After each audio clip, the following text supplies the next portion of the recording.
Hello guys, ngayon ituturo ko sa inyo paano gumawa ng bulaklak.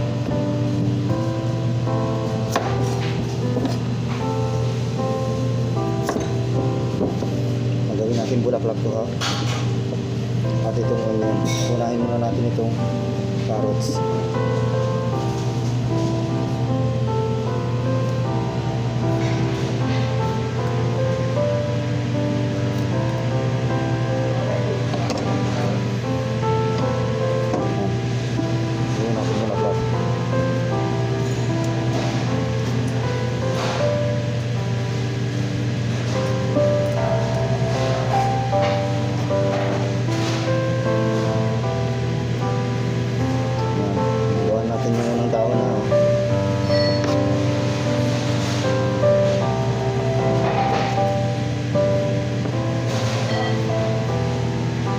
Bawasan pa natin ng konti para medyo maganda yung bako.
Pasmado na yung kamay ko.